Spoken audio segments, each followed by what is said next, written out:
Pessoal, então vamos começar o estudo com os PETs, né, os planos de estudo tutorado, e a gente vai começar então essa semana 1. Agora ele está marcando semana, mas a gente sabe que não vai ser por mês, vai ser bimestral, né? Então a gente segue aqui a nomenclatura dele, mas como é que vai ser gerenciada essa questão, né? A gente vai ver ainda. Aqui é importante vocês verem o que vocês vão aprender, né? Aqui vocês estão vendo que é compreensão de texto, né? Compreensão e produção de texto. Aqui, ó, os temas, né? Os tópicos, habilidades. Então é tudo aquilo que eu já passei para vocês semana passada, né? Aquelas orientações sobre o contexto, né? Quem produziu, para quem produziu, como produziu, aonde que está o texto, como é que o texto circula, quem que é o público-alvo, né? Então é tudo isso que vocês têm que adquirir, né? Essa habilidade de entender, né? De considerar tudo isso para ler o texto, certo? E aí a gente vai, conteúdo selecionado, leitura e interpretação de texto. A gente vai aprender, principalmente aqui, né? O gênero relato pessoal, que é um gênero narrativo, né? Porque a gente vai contar uma história pela qual a gente passou, ou seja, o narrador ele é em primeira pessoa e ele vai contar uma história que aconteceu com ele. E essa história é real, tá? Por isso que é relato pessoal, não é uma ficção, não. É um fato, um acontecimento real, tá? Podem ler aqui depois, né? Com tranquilidade aqui o que são as características do relato pessoal, né? Importante esses 3 tópicos aqui, né? Ou seja, se é em primeira pessoa, então os verbos são empregados predominantemente na primeira pessoa, né? E no passado, porque é algo que aconteceu comigo, né? Então, se aconteceu, já é passado. Então, geralmente eu uso o verbo no passado, embora eu possa usar também no presente, né? Mesmo contando o passado, para dar aquela ideia, né, de que é uma coisa mais próxima. Mas tem que ver, cada relato é um relato. Geralmente é mais no passado mesmo. Há a presença de adjetivações e descrições. Isso aqui é muito importante, né? Adjetivações e descrições. Isso aqui tem a ver com adjetivo, né? Adjetivo. Ou seja, que é uma classe gramatical, né? Uma palavra que serve para caracterizar as coisas. Então, se você vai falar de si mesmo, da experiência que você teve, né? Geralmente a gente fala muito das nossas sensações, como que eu pensei naquele momento, o que veio na minha cabeça, e outras coisas e tal. Então, isso geralmente dá uma ideia de, assim, é preciso descrever isso, né? Então, nada melhor do que usar adjetivos para fazer isso. Aliás, a gente tem que usar, né? Porque a palavra que faz isso, que descreve as coisas, são os adjetivos, né? Então, sei lá, nervoso, né? Irritado, são adjetivos. Preocupado, feliz, alegre, emocionado, né? Fiquei emocionado quando vi aquela tal coisa acontecendo, né? Então, assim, coisas que vão falar de mim, das minhas emoções, meus sentimentos, e, portanto, vai precisar de adjetivo, né? Essa questão do título criativo, claro, todo o texto, né? Principalmente textos de narrativos, assim, tem um certo quê literário, né? Embora não seja literário, eles vão precisar de título criativo, né? Ou seja, aqui início, introdução, meio, desenvolvimento e conclusão. Por quê? Porque é uma narrativa, né? Então, se é uma narrativa, tem que ter começo, meio e fim. Por quê? Tem que ter uma ordem linear dos fatos, né? Então, uma coisa acontece, aí você vai contar o desenvolvimento daquele acontecimento, ou seja, outras coisas vão acontecer em decorrência daquele primeiro acontecimento, e aí você continua contando aqueles fatos que ocorreram a partir disso até que a história conclua, né? Até que haja uma finalização dos fatos. Então, é basicamente isso, né? Que é o texto narrativo, o relato pessoal. A linguagem dele também, às vezes, pode ser um pouco mais informal, tá? Mas, geralmente, a gente narra mesmo na linguagem formal. Aqui tem um texto bem interessante, né? Minha fuga da Coreia do Norte, relato de uma sobrevivente.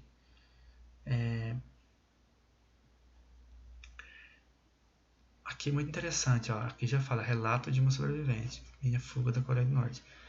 Ó, a temática do texto, né? A temática, o tema, ela está bastante ligada ao título. Né? Eu já falei isso para vocês. Ou seja, geralmente o título já dá uma ideia do tema do texto. Né? E aí, gente, vocês podem ler aqui depois com calma, né? Bem interessante o texto. Vocês sabem que a Coreia do Norte é considerado um dos países, se não for o país mais fechado do mundo. Né? Uma ditadura comunista ferrenha. Né? Essa família aqui dos Sung lá, né? Eles dominam o país há muito tempo e lá é tipo uma monarquia, né? Ou agora não lembro se é uma república autoritária em que as eleições são meio que fraudadas, coisa assim, ou se é tipo a monarquia em que o poder vai passando, né, de uma família para outra. Agora não me lembro essa questão, mas enfim, só tem um partido lá, só tem uma família que domina tudo lá. E então assim, tudo é muito controlado, né? Uma ditadura comunista, gente, como tem em Cuba, na própria China, né, na própria Venezuela, enfim, esses países comunistas ou socialistas. E aí é o seguinte, ela vai contar então das dificuldades lá, né? Ela vai falar aqui que lá uma vasta escassez de alimentos atingiu a Coreia do Norte em meados de 1990. Ou seja, esses países comunistas geralmente a economia deles quebra, né? Principalmente quando eles não têm um planejamento econômico bom, né? Que não foi o caso da China, que a China se tornou extremamente capitalista do ponto de vista econômico, né? Do ponto de vista político, não, extremamente ditatorial também. Mas do ponto de vista econômico, sim. Então ela não quebrou, pelo contrário, ela está se tornando uma grande potência, né? É uma grande potência hoje.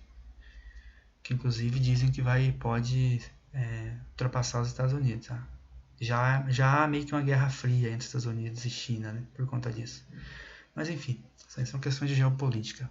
Voltando aqui para a questão do relato, então ela vai contar, né, as dificuldades e aí como é que ela conseguiu fugir, né, porque é tudo muito fechado, muito controlado.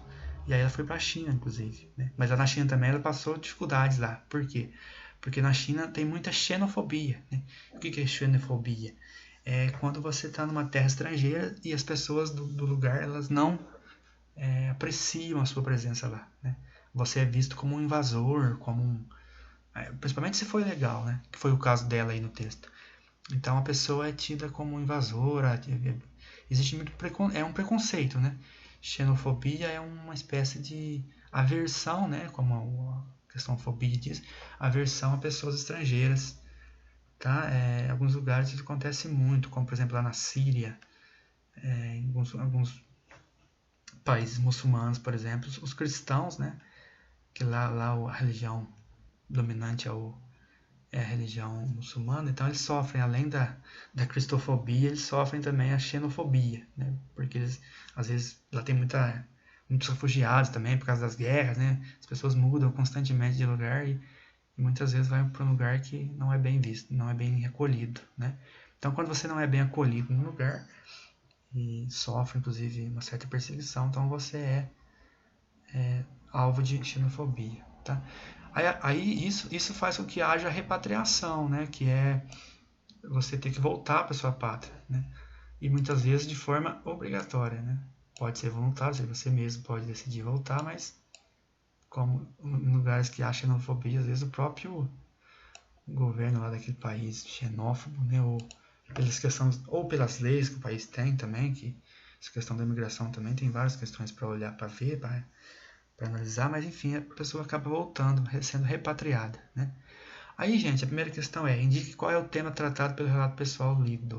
Olha só, se eu falar que é Coreia do Norte, isso diz o que é o tema? Não, Coreia do Norte faz parte do tema, isso não é o tema.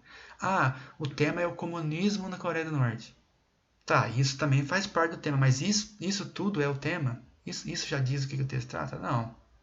Então, cuidado para não querer falar de uma forma muito delimitada e depois não conseguir não expressar realmente o que é que o texto está pedindo. Tá? Assim, dizer bem, né, qual que é o tema do texto. Então, qual que é o tema tratado pelo relato pessoal lido? Ou seja, se alguém perguntar para você, você leu aquele relato pessoal lá? Do que ele fala? Né? Aí você vai... Olha só, o Pet deixou 1, 2, 3, 4, 5 linhas para responder.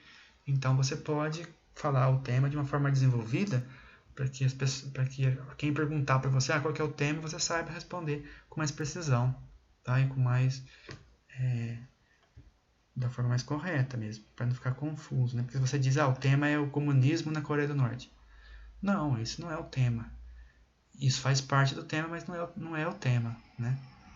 Então é só olhar lá, voltar no texto, né? O título vai ajudar bastante nisso, né? E o que está falando o texto? É a ideia geral, né, gente? O tema é a ideia geral do texto. Muito bem, aí a narradora, o personagem, utiliza a primeira pessoa. Descreva a importância desse uso para o texto. Escreva sobre a importância dele para o relato pessoal, gente. Se eu vou fazer um relato pessoal, se eu vou contar a minha história, aquilo que eu vivi, aquilo por que eu passei, então é claro que a primeira pessoa é importantíssima, né? Então pensa nisso, né? Por que é importante então escrever na primeira pessoa? Então não só porque é característica do gênero, né? Mas também porque isso, claro, né? Tem a ver com aquilo que eu sinto, aquilo por qual eu passei, algo que é das minhas impressões, da minha experiência, da minha vivência, né? Dos meus desafios, etc. Então isso tem a ver comigo e eu sou o narrador da minha própria história. Então, a primeira pessoa é muito importante.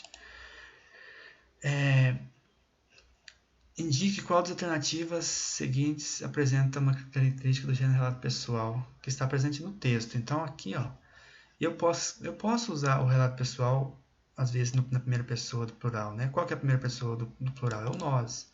Então se eu quisesse, né, no caso dela aqui da autora, se ela quisesse falar do problema dela na Coreia, mas assim numa ideia coletiva, ela e os seus compatriotas, ela poderia ter usado o nós, né?